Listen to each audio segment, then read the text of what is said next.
You text someone twice in one day, and somewhere around the second message, your thumb hovers over the screen a little longer than it should. You reread what you wrote. You start wondering if you sound needy or annoying, or like you're asking for too much of somebody's Tuesday. So, you add, "no worries if not," to the end of a completely normal question just in case. Just in case, what exactly? Nobody's asked you to justify existing this week, and yet here you are, doing it anyway for a text about dinner plans, drafting and redrafting a sentence that any reasonable person would answer in about 4 seconds without a second thought. Most people would call this being considerate or just easy to be around. And sure, on the surface, that's exactly what it looks like. Somebody thoughtful, somebody who doesn't want to inconvenience anyone. Except, underneath the courtesy, there's usually something a lot heavier running the show. And it isn't really about being polite at all. It's the quiet background conviction that your presence costs people something, and the bill's coming due, whether you like it or not. Here's what makes this one strange compared to a lot of the other patterns people talk about online. It survives contact with evidence. Somebody can love you well, show up for you consistently, tell you outright that you're not a burden, and none of it fully lands. You'll thank them and mean it, and still feel that same low hum underneath. Like the reassurance is true for everyone else they've ever said it to, except you. That's a weird kind of stubbornness. Most beliefs update when you get enough contradicting proof. This one just quietly filters the proof out before it counts. So, where's that filter actually built? Usually somewhere pretty early, and usually somewhere pretty mundane. Nothing that needs a dramatic flashback. A household where love was there genuinely, but attention was scarce. Split between working parents or siblings with louder needs, or a parent dealing with their own stuff that ate up most of the emotional bandwidths in the house. In houses like that, kids get remarkably good, remarkably fast, at reading the room before they open their mouth. Is now a good time? Does this seem like a good moment to need something? And when the answer is no often enough, a kid doesn't stop needing things. Nobody actually stops needing things. They just learn to shrink the need down small enough that it stops registering as a request at all. Sometimes it's even quieter than that.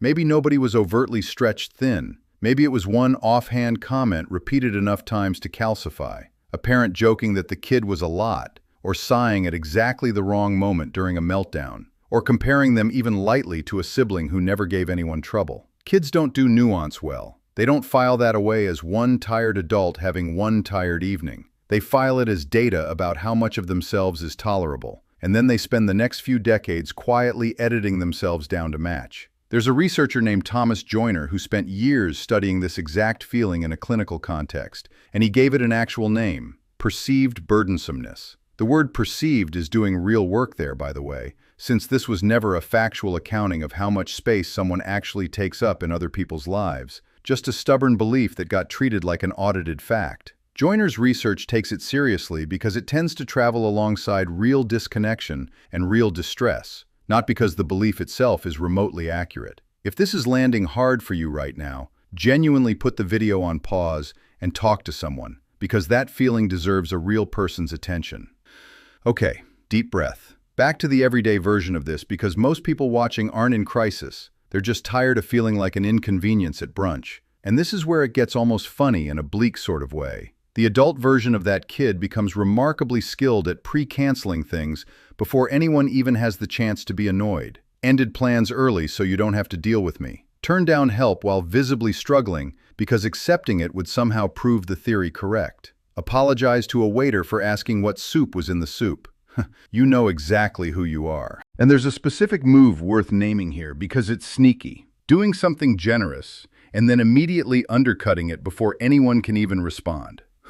I got you a coffee. It's probably not even the right one. Don't worry about it. The gift and the apology arrive in the same breath, like the person can't let the kindness stand on its own without insurance attached. Romantic relationships tend to bring the whole thing to a boil faster than friendships do, mostly because a partner is right there every day, close enough that the math has to run constantly instead of occasionally. Getting sick becomes a small crisis of conscience. Not the illness itself, but the version of it where someone has to bring you soup and rearrange their evening. A partner offering comfort during a hard week can somehow feel like handing them an invoice. And the cruelest version of this shows up when the relationship is actually going well. Things feel easy. Someone's clearly happy to be there. And instead of relaxing into that, some part of the burdened person starts quietly waiting for the tax to come due, because ease has never once in their experience been free. None of this is the same thing as actually being difficult to be around. And that distinction matters more than people give it credit. Somebody who's genuinely draining tends to have a trail of relationships that back that up.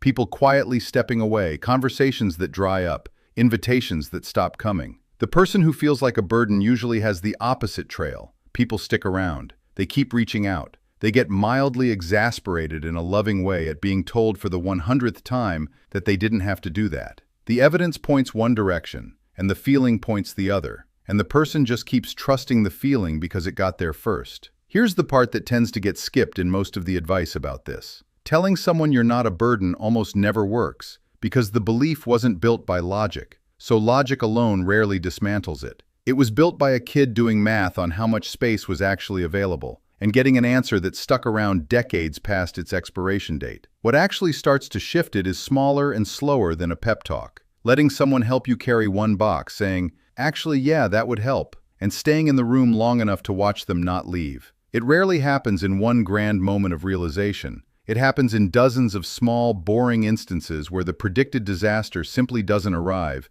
and the nervous system very slowly starts updating the file. There's also a strange kind of grief tucked into all of this, one that doesn't get talked about much. It's the grief of realizing how much energy went into managing other people's imagined irritation. Energy that could have gone toward just being a person in the room. Years spent pre-apologizing for things nobody was ever actually mad about. That's not a small loss. It's worth letting yourself feel a little sad about it, even while you're in the process of unlearning it. If you've spent years being the reliable one, the low-maintenance one, the one who apologizes for texting twice, none of that makes you a burden. It usually means you learned way too early exactly how much room you were allowed to take up, and the room got bigger a long time ago. Somebody probably just forgot to tell you. If any of this hit a little too close to home, if you spent your childhood learning exactly how much space you were allowed to take up, there's a link in the description for something built for that. The Childhood Healing Workbook walks you through naming those patterns, not to relive them, not to point fingers at anyone,